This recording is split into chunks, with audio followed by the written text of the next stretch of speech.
What's the job? There are some people who have something we require, and we want you to get it from them. The story begins in Paris. We see a quiet bar, slowly filling with patrons. But looking closely at their faces, something feels off. The tension is palpable, and it's clear they have gathered for a specific mission. After a while, a man named Sam arrives at the bar. Instead of entering immediately, he carefully scopes out the exterior. He surveys the street, then glances at the entrance. Cautious by nature, he pulls out a concealed gun and hides it in a secure spot outside before finally stepping in. Inside, the bartender, a woman named Deirdre, watches Sam intently. Sam wanders around the room for a moment, blending in, before asking for the washroom. He quietly slips away, checking the back exit to ensure it's unlocked, then returns to the main room and sits directly in front of Deirdre. He calmly orders a drink. Deirdre studies him for a moment, then signals the group. She announces it's time to leave. We realize the bar gathering was merely a rendezvous point. Deirdre had summoned these specialists here. Everyone slowly moves outside where a white van is waiting. Deirdre instructs them to get in. As he exits, Sam retrieves his hidden gun. He trusts no one, especially people he is meeting for the first time. They have gathered for a mission, but none of them knows what it is.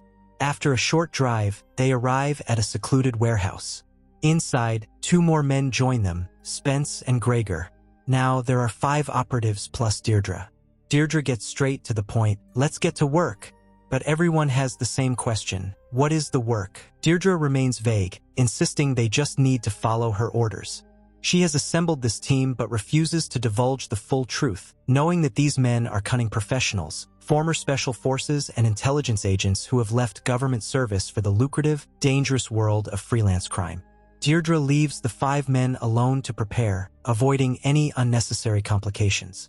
The group begins to size each other up. Sam talks to a man named Vincent. We learn Vincent is resourceful. He knows exactly where to procure weapons in any city and which tools are best for the job. Next is Larry, an expert driver whose sole responsibility is the extraction once the job is done. Then there is Gregor, a tech wizard who handles the logistics and surveillance. Once introductions are made, they settle in. The next day, Deirdre returns. The team immediately presses her for the plan. She reveals there is a specific briefcase being transported across the city, and their job is to steal it. The team fires back questions. Whose case is it? Deirdre has no answer. How many guards will be transporting it? She doesn't know. What weapons do the guards carry? Again, silence. It becomes clear she has no concrete plan and very little intel. She only knows the objective, steal the case. Finally, they ask the most obvious question. What is inside the case? Deirdre admits she knows, but refuses to tell them. The professionals whisper among themselves. They don't truly care about the contents, only the execution. They dive into planning. The first hurdle is weapons. Everyone looks to Vincent. Deirdre provides the funds, and Vincent insists the whole team accompany him, as arms dealers are dangerous and unpredictable. They agree and meet by the river at night. They take up strategic positions. Soon, a car arrives with the merchandise. Vincent tells Spence to check the goods. Spence opens a crate and notes there are more weapons than they ordered. The dealers explain they kept half the stock on the other side of the bridge to minimize risk, fearing an ambush. They tell the team to retrieve the rest there. Sam, the sharpest of the group, senses a trap. As they move toward the second location, gunfire erupts. The dealers try to double-cross them, unaware they are facing elite killers. The team returns fire with precision, taking down the attackers one by one. Hearing the chaos, police sirens approach.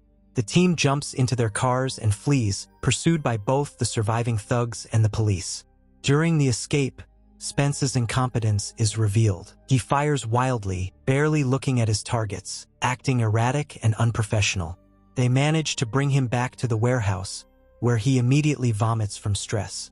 The group realizes Spence is likely a fraud, a coward who lacks real combat experience. Meanwhile, Deirdre is seen leaving a subway station.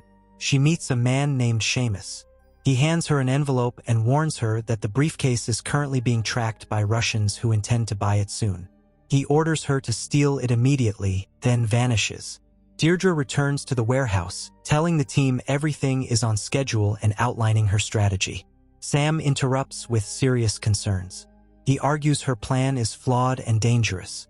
Spence tries to intervene, drawing a crude diagram of how they should ambush the target at the port. Sam instantly recognizes Spence as a fool. He tells him to step back and suggests a better approach. Spence gets angry, unaware he is outmatched. He reaches for his gun, but before his finger can even touch the trigger, Sam disarms him and pins him down. The charade is over. Everyone realizes Spence lied about his military background. He is just a street thug posing as a soldier to get paid. Deirdre is furious.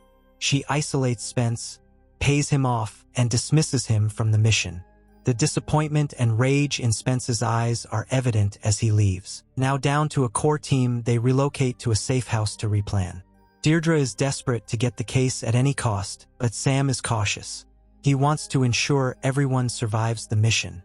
To fix the plan, Sam takes Deirdre to the hotel where the exchange is set to happen. He scouts the area, even chatting with security to gauge their response time and protocols.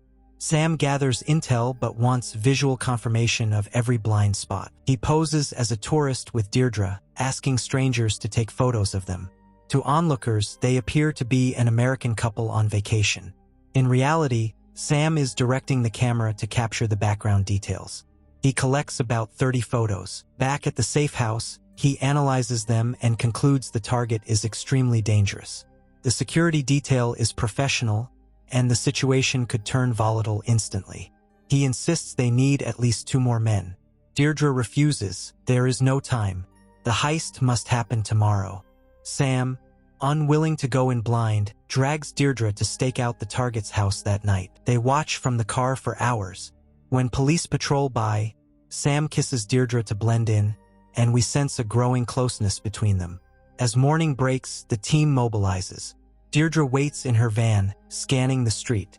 The moment the targets pass her, she radios the team. Everyone is alert, ready to execute their role. In the van, Gregor sits hunched over his equipment, monitoring everything through surveillance feeds. Larry is gripping the steering wheel, ready to move at a second's notice. Meanwhile, Sam and Vincent are on the ground, positioned for the main assault. However, the original plan has changed. Sam realized that stealing the briefcase inside the hotel or at the target's residence was suicide. Instead, they will intercept it in transit. As the convoy carrying the case approaches a major intersection, Gregor hacks into the traffic system and turns the lights red. The convoy is forced to halt. Vincent seizes the moment, triggering a preset explosion that disables the escort vehicles, causing chaos.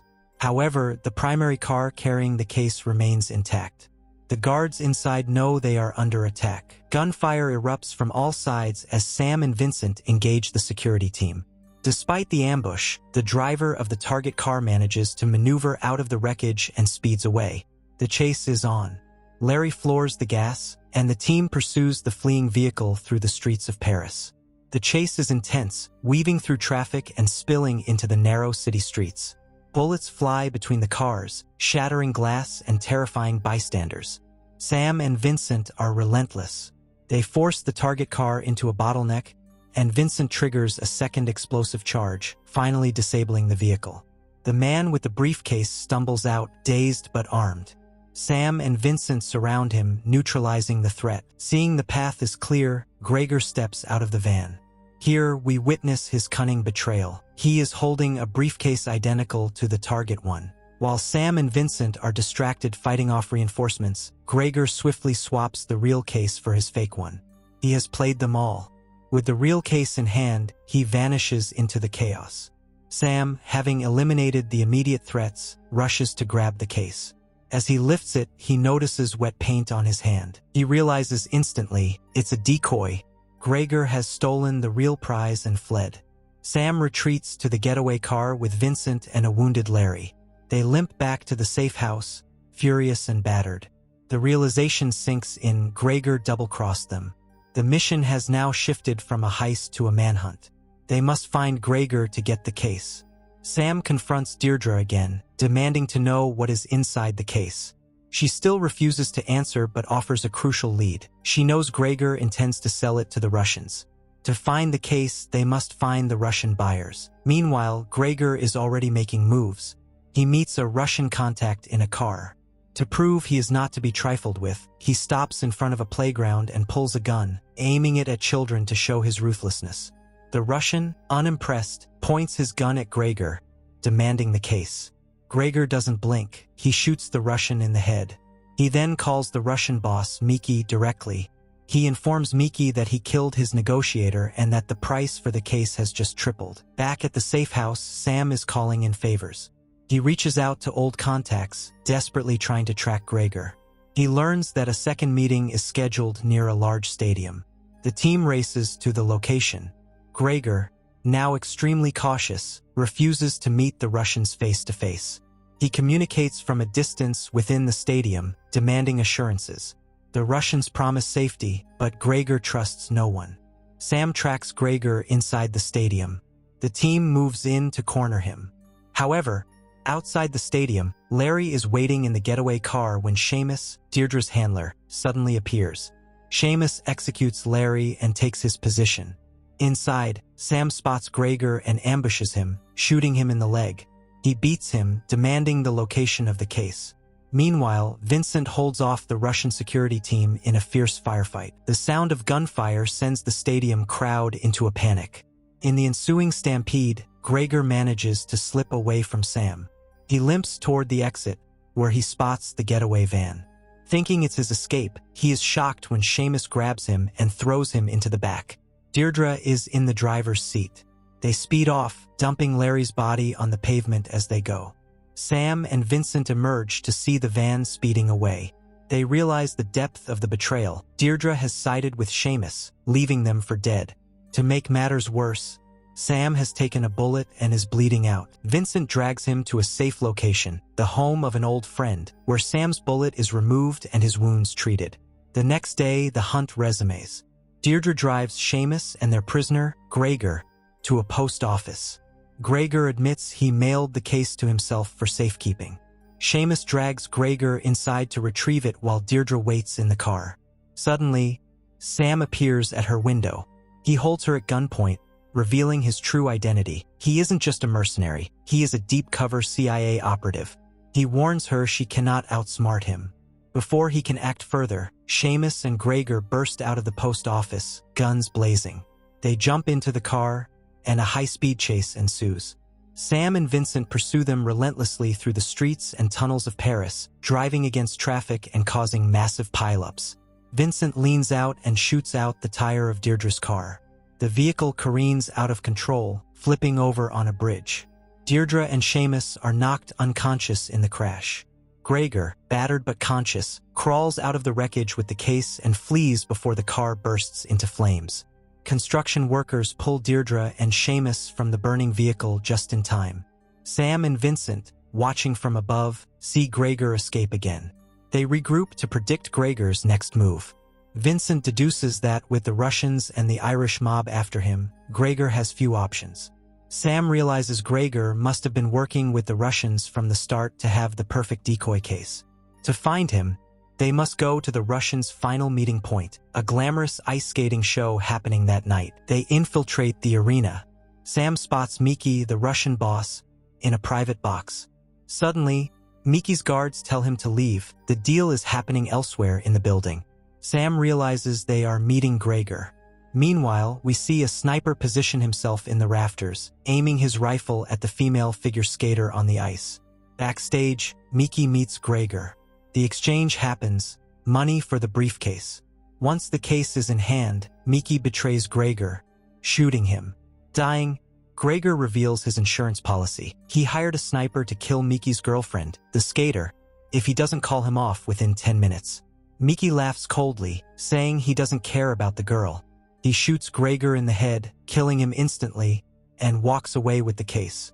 On the ice, the sniper fires, killing the skater. Chaos erupts in the arena. Miki tries to escape in the panic but runs into Seamus. Seamus, ruthless as ever, guns down Miki and takes the case. Sam and Vincent split up. Vincent chases Seamus, while Sam intercepts Deirdre waiting in the getaway car. He tells her to run. He reveals his mission was always to retrieve the case and stop Seamus, but he has feelings for her. He warns her that if she stays, he will have to arrest her. Deirdre flees into the night. Sam rushes to help Vincent but finds him shot by Seamus. Sam pursues Seamus into a dark tunnel. Seamus ambushes him, shooting Sam in the shoulder.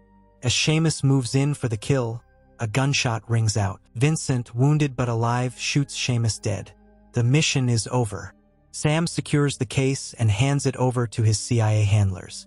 He chooses not to arrest Vincent. Later, they meet at a cafe for a final goodbye. They shake hands as respected equals. Sam keeps glancing at the door, hoping Deirdre might appear. Vincent gently tells him she isn't coming and that he needs to move on. As they part ways, Vincent asks the question that has haunted them all: what was in the case? Sam smiles enigmatically and says, "I don't remember." They walk away in separate directions and the film ends. So friends, if you liked our video, then like it, share it, and subscribe to the channel. Thank you.